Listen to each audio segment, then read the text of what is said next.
Hello student, আজকের ক্লাসে আলোচনা করব তোমাদের সেকেন্ড ইউনিট টেস্টের 12 নম্বর স্কুলের কোশ্চেনগুলো নিয়ে। পেজ নম্বর 140 141।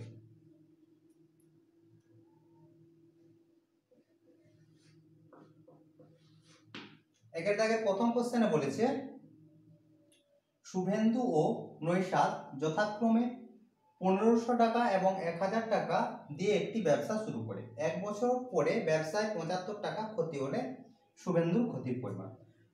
এখানে দুজনের মূলধনের পরিমাণ দিয়েছে আর মোট ক্ষতির পরিমাণ দিয়েছে। বের করতে হবে শুভেন্দুর ক্ষতি। মূলধনের অনুপাত 1500:1000। দুটো দুটো শূন্য কাটছে, 5 3 15, 5 2 10। মূলধনের অনুপাত হচ্ছে 3:2। মোট ক্ষতি হচ্ছে 72 টাকা, 72 না 75 টাকা। এটা হচ্ছে মোট ক্ষতির পরিমাণ। ক্ষতির পরিমাণ, লাভের পরিমাণ যেমন মূলধনের অনুপাতে ভাগ হয়, একই রকম ক্ষতির পরিমাণও মূলধনের অনুপাতে ভাগ হবে। তাহলে শুভেন্দুর ক্ষতি, শুভেন্দু হচ্ছে 3 ভাগ, শুভেন্দুর ক্ষতি হচ্ছে 3/5 × 75 সমান হচ্ছে 45 টাকা। শুভেন্দুর ক্ষতির পরিমাণ হচ্ছে 45 টাকা। অপশন দেখে নাও, অপশন বি তে দেখো দেয়া আছে 45। সরি, অপশন বি নয়, অপশন এ তে। অপশন বি এ হচ্ছে आंसर। পরের question, ax² plus bx plus c is equal to 0 সমীকরণে বিস্তয় সমান হলে, এখানে a not equal to 0, সমীকরণের বিস্তয় বলেছে সমান হলে যে চারটি শর্ত দেওয়া আছে তার মধ্যে কোনটি সঠিক। বিস্তয় সমান হওয়ার শর্ত নিরূপক is equal to 0। নিরূপক কি? b² - 4ac, b² - 4ac is equal to 0, বা b² সমান হচ্ছে 4ac, বা দেখো অপশনে দিয়েছে সব c দিয়ে, তাহলে আমরা c এর মান বের করব। c b² / 4a। Option D তে দেখো দেওয়া আছে c হচ্ছে b² / 4a, তাহলে ডি হচ্ছে आंसर। পরের কোশ্চেন,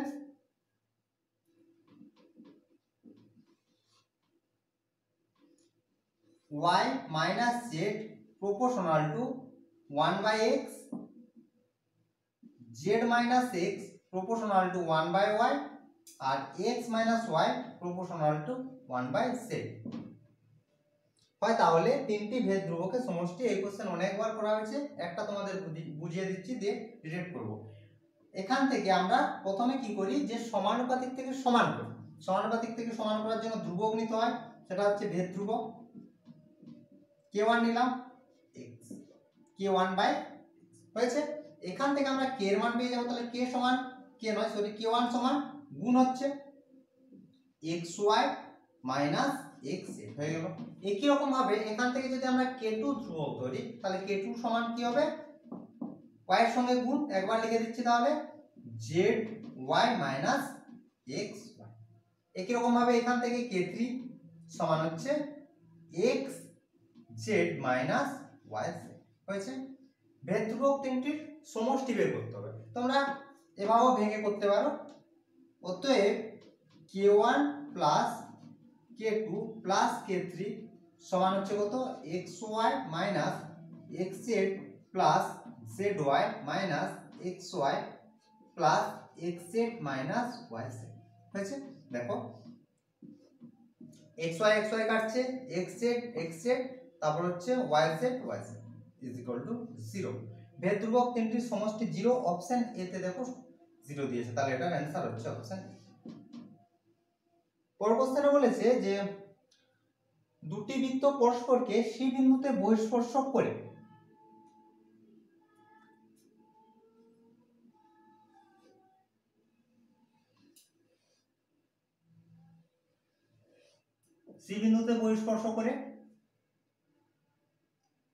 এবি বৃত্ত দুটির একটি সাধারণ স্পর্শক। এবি হচ্ছে সাধারণ স্পর্শক, এ বি। কোণ এসিবি মান বের করতে বলেছে। এটার মান হয় কোণ এসিবি সমান হয় 90 ডিগ্রি। কিভাবে 90 ডিগ্রি হয় এটা তোমাদের প্রয়োগে রয়েছে, পেজ নম্বর বলে দিচ্ছি। পেজ হচ্ছে 217 পেজের 16 দাগের 2 এর কোশ্চেনে এর প্রমাণটা দেওয়া আছে। বোঝা গেছে? এর মান হয় 90 ডিগ্রি। পরের কোশ্চেন, এখানে দুটি ত্রিভুজ বলেছে, ত্রিভুজ এবিসি এবং ত্রিভুজ পিকিউআর। শর্তটা আগে লিখে নি। এবি বাই কিউআর সমান বিসি বাই পিআর সমান সিএ বাই পিকিউ হলে কোন কোন দুটো বলেছে সমান দেয়। সবগুলো তোমাদের বলে দিই। এখানে দুটো ত্রিভুজ বলেছে, কিভাবে আমরা ছবি আঁকব। দুটো ত্রিভুজ, এখন নামকরণ দেখো। এবি অনুরূপ বাহুগুলোর অনুপাত এখানে দেওয়া আছে। দুটি সদৃশ্য ত্রিভুজ বলা হবে তখন যদি ত্রিভুজ দুটির কোণগুলো সমান হয়, তখন সেই ত্রিভুজ দুটিকে বলা হয় সদৃশ্য ত্রিভুজ। যদি দুটি ত্রিভুজ সদৃশ্য হয় তাহলে তাদের অনুরূপ বাহুগুলির অনুপাত সমান হয়। এখানে দেখো অনুরূপ বাহুগুলির অনুপাত দেওয়া আছে, এই হিসেবে আমরা ছবিগুলোর নামকরণ করব। কি এবি, আমরা যদি এটা এবি ধরি, এ আর বি ধরি, হয়েছে। বাই হচ্ছে অনুরূপ বাহু, তাহলে এটা কিউ ধরি, কিউ আর হয়েছে। এখন তাহলে এটা হবে কি সি আর এটা হবে কি পি। এই বাহু আর এই বাহু অনুপাত, এই বাহু আর এই বাহুর অনুপাত, আর এই বাহু আর এই বাহুর অনুপাত সমান বলেছে। অতএব এই ত্রিভুজ দুটি হচ্ছে সদৃশ্যকোণী। তার কারণেই যে কোণগুলো রয়েছে এই কোণগুলোর মান সমান। এখান থেকে আমরা কি বলতে পারবো, যে যেহেতু শর্ত দিয়েছে এবি বাই পিকিউ, এটা আসে তখনই যখন সি কোণ এর এর বিপরীতে রয়েছে সি কোণ, তাহলে সি কোণ আর পি কোণ যদি সমান হয়। এখান থেকে আমরা বলতে পারি যে কোণ সি ইজ ইকুয়াল টু কোণ পি। হয়েছে। এখান থেকে আসবে কত, বিসি। দেখো বি সি, তাহলে এ কোণ, এটা উল্টো দিক থেকে হয় আর কি। যখন সি কোণ আর পি কোণ সমান তখন একটু অনুরূপ হবে। এ কোণ সমান পি আর, দেখো পি আর, তাহলে কি কোণ। আর সিএ বাই এসি হচ্ছে কোণ বি সমান হচ্ছে কোণ। বোঝা গেছে? এটা হচ্ছে সদৃশ্য ত্রিভুজের ধর্ম।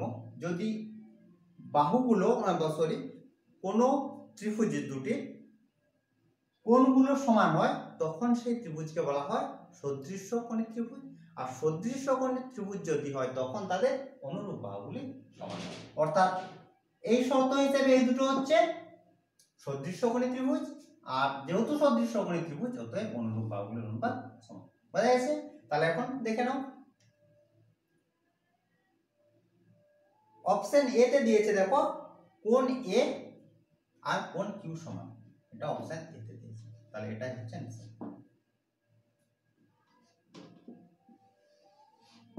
পরের কোশ্চেন, একটি নিরেট গোলকের বক্রতলের ক্ষেত্রফল ও 3 গুণ আয়তনের সাংখ্যমান সমান হলে গোলকটি ব্যাসার্ধের দৈর্ঘ্য। গোলকের বক্রতলের ক্ষেত্রফল s ইজ ইকুয়াল টু হচ্ছে 4 পাই r স্কয়ার।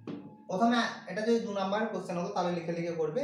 ধরি গোলকের ব্যাসার্ধ হচ্ছে r, অতএব বক্রতলের ক্ষেত্রফল সমান ব্র্যাকেটে s 4 পাই r স্কয়ার। হয়েছে।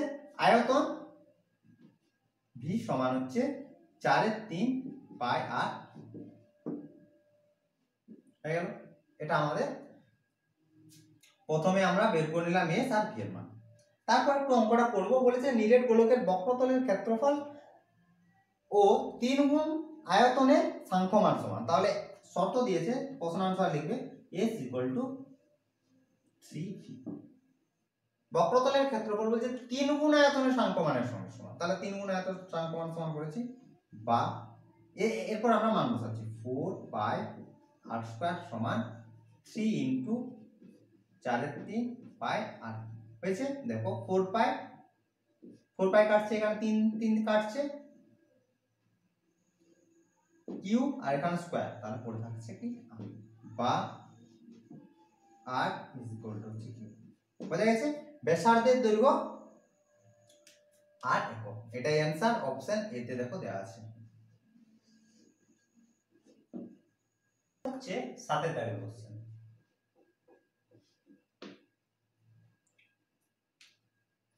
একটি লম্ববৃত্তাকার শঙ্কুর ব্যাসার্ধের দৈর্ঘ্য r/2,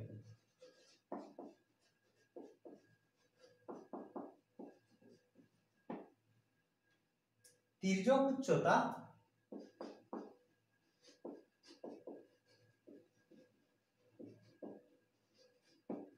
12, সমগ্রতলের ক্ষেত্রফল। শঙ্কুর সমগ্রতলের ক্ষেত্রফল সমান হয় পাই আর এল প্লাস পাই আর স্কয়ার। এটা হচ্ছে শঙ্কুর সমগ্রতলের। এখানে দেখো কমন যাচ্ছে পাই আর, পড়ে থাকছে কি এল প্লাস, এখানে আর আর এল, এখানে আর হচ্ছে ব্যাসার্ধ আর এল সমান হচ্ছে তির্যক উচ্চতা, হয়েছে। কিন্তু এখানে ব্যাসার্ধ সমান আলাদা দিয়েছে আর তির্যক উচ্চতা সমান আলাদা দিয়েছে। আমরা এর মানটা এখন বসাচ্ছি, এটা হচ্ছে ফর্মুলা। সমগ্রতল, অতএব সমগ্রতলের ক্ষেত্রফল পাই, আর হচ্ছে কত r/2, তাহলে r/2, তির্যক উচ্চতা কত 12 প্লাস r/2, বোঝা গেছে। এটা হচ্ছে শঙ্কুর সমগ্রতলের ক্ষেত্রফল, যেখানে r হচ্ছে ব্যাসার্ধ, l হচ্ছে তির্যক উচ্চতা। এখানে ব্যাসার্ধ সমান দিয়েছে r/2 আর তির্যক উচ্চতা সমান দিয়েছে 12, এই মানগুলো আমরা বসিয়েছি সমান। দেখো পাই,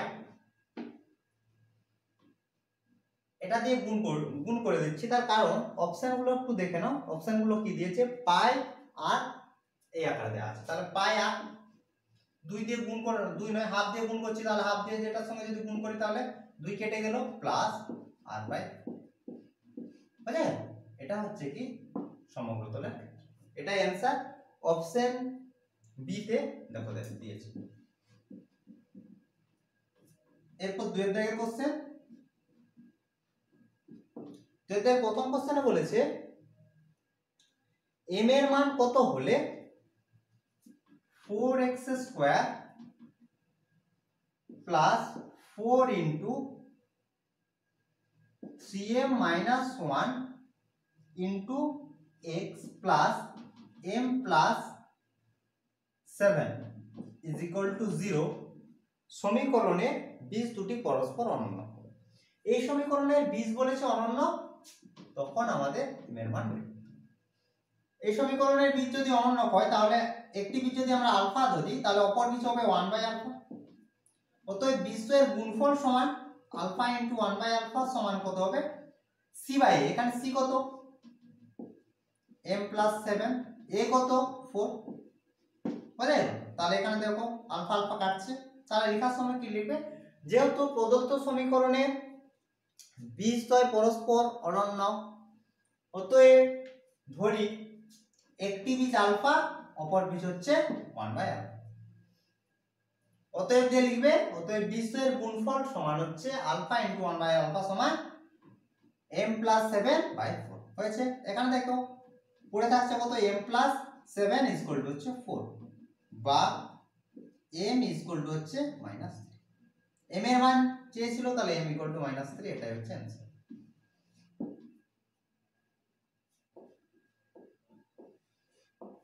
পরের কোশ্চেন, দুটি সদৃশ্য ত্রিভুজের পরিসীমা যথাক্রমে 40 সেমি এবং 32 সেমি। প্রথম ত্রিভুজটির একটি বাহুর দৈর্ঘ্য 18 সেমি হলে দ্বিতীয় ত্রিভুজটির অনুরূপ বাহুর দৈর্ঘ্য কত?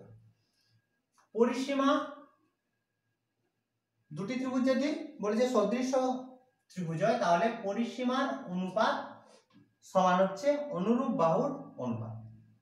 পরিসীমা এখানে দিয়েছে 40 আর হচ্ছে 32। প্রথমটার একটি বাহু 18 সেমি, তার অনুরূপ বাহু x। তাহলে কি, যদি দুটি ত্রিভুজ সদৃশ্যকোণী ত্রিভুজ হয় তাহলে পরিধির অনুপাত হয় অনুরূপ বাহুগুলির অনুপাতের সঙ্গে সমান। 8 5 এ 40, 8 4 এ 32 বা 5x হচ্ছে 18 গুণিত 4 বা x হচ্ছে 18, নিচে হচ্ছে 5, উপর নিচে 2 দিয়ে গুণ করছি, নিচে হচ্ছে 10 হবে, ভাগ করতে সুবিধা হবে এর জন্য। তাহলে 18 গুণিত 8 আর নিচে হচ্ছে 10, 4 28 64, 6 14 সমান হচ্ছে 14.4। 14.4 হচ্ছে অ্যান্সার। অনুরূপ বাহু দ্বিতীয় ত্রিভুজের অনুরূপ বাহুর দৈর্ঘ্য হচ্ছে 14.4, এটা হচ্ছে অ্যান্সার। পরের কোশ্চেন, একটি গোলকের ব্যাসার্ধের দৈর্ঘ্য 50% বৃদ্ধি করলে বক্রতলের ক্ষেত্রফল শতকরা কত বৃদ্ধি পাবে? তাহলে লিখো, ধরি গোলকের ব্যাসার্ধ সমান r,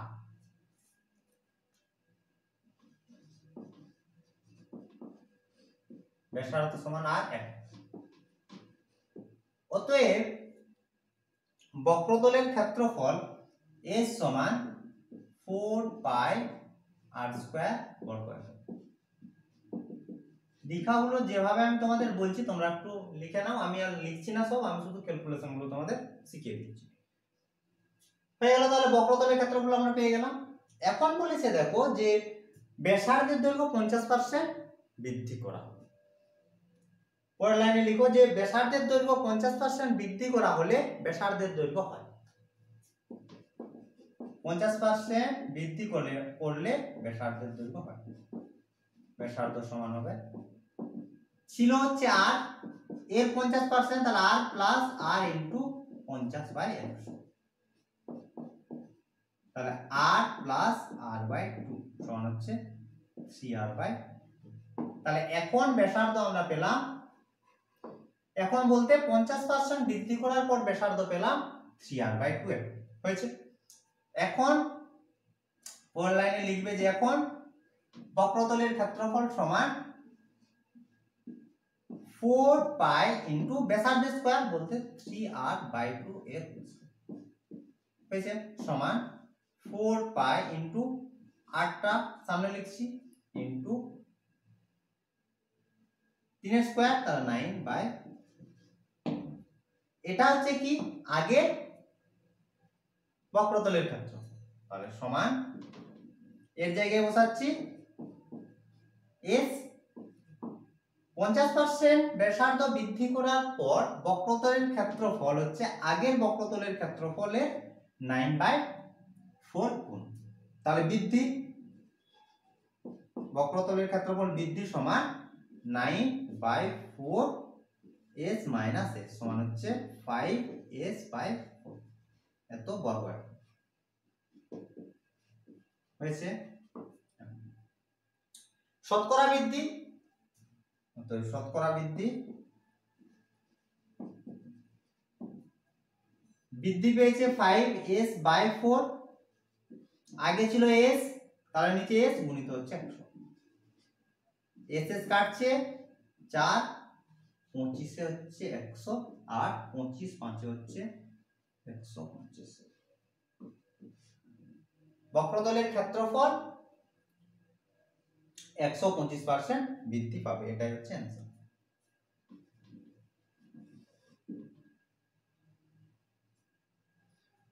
পরের কোশ্চেন দেখো, বলেছে একটি লম্ববৃত্তাকার শঙ্কুর পার্শ্বতলের ক্ষেত্রফল ভূমির ক্ষেত্রফলের √5 গুণ। শঙ্কুটির উচ্চতা ও ব্যাসার্ধের দৈর্ঘ্যের অনুপাত।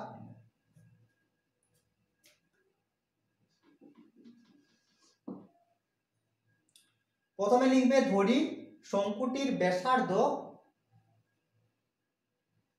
সমান আর উচ্চতা সমান h আর তির্যক উচ্চতা সমান l। ব্যাসার্ধ সমান r একক, উচ্চতা সমান h একক আর তির্যক উচ্চতা সমান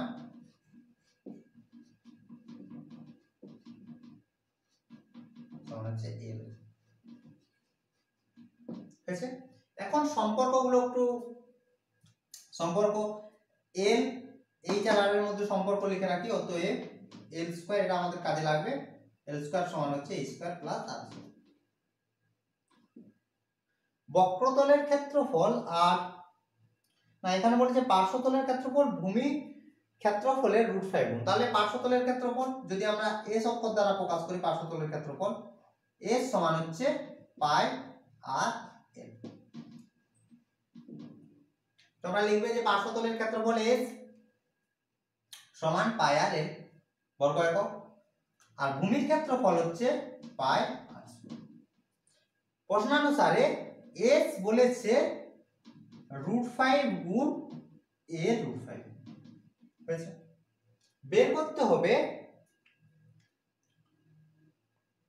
উচ্চতা আর ব্যাসার্ধের, তাহলে মান বসাই, বা s সমান পাই আর l সমান √5 ইনটু a সমান হচ্ছে দেখো পাই আর হয়েছে। এখন দেখো পাই আর কাটছে, পাই আর এখানে পাই কাটছে, এখানে আর কেটেছি, তাহলে একটা আর পড়ে থাকবে। তাহলে পেলাম হচ্ছে l সমান হচ্ছে √5 ইনটু r স্কয়ার, মানে সরি উভয় পক্ষ বর্গ করছি, আমাদের দরকার h ইজ টু r। এখানে দেখো h নেই, তাহলে h পাবো কোথায়? h এর পরিবর্তে h এর মানটা আমরা পাবো l থেকে। কি সম্পর্ক আগে লিখেছিলাম দেখো যে l স্কয়ার ইকুয়াল টু হচ্ছে h square plus r square. তাহলে বোথ সাইড যদি আমরা স্কয়ার করি তাহলে কি পাচ্ছি? l square is equal to 5r square হয়েছে। l স্কয়ারের জায়গায় আমরা মান বসাচ্ছি, h square plus r square equal to হচ্ছে 5r স্কয়ার, বা h স্কয়ার ইকুয়াল টু বিয়োগ করে দিচ্ছি, তাহলে 4r স্কয়ার, বা h by r square equal to হচ্ছে 4 by 1। h by r equal to হচ্ছে স্কয়ার আছে, বর্গমূল করতে হবে, তাহলে 4 এর বর্গমূল 2 আর 1 এর হচ্ছে 1, তাহলে h ইজ টু r সমান হচ্ছে 2:1। এটা হচ্ছে आंसर। তো এই ছিল আজকের ক্লাস। আশা করি আজকের ক্লাসের অঙ্কগুলো তোমরা বুঝতে পেরেছো। যদি কোনো সমস্যা থাকে অবশ্যই কমেন্ট করে জানাবে, বা তোমরা আমাকে হোয়াটসঅ্যাপ করতে পারো। তো আজ এই পর্যন্তই, তোমরা সবাই ভালো থাকো, বাই বাই।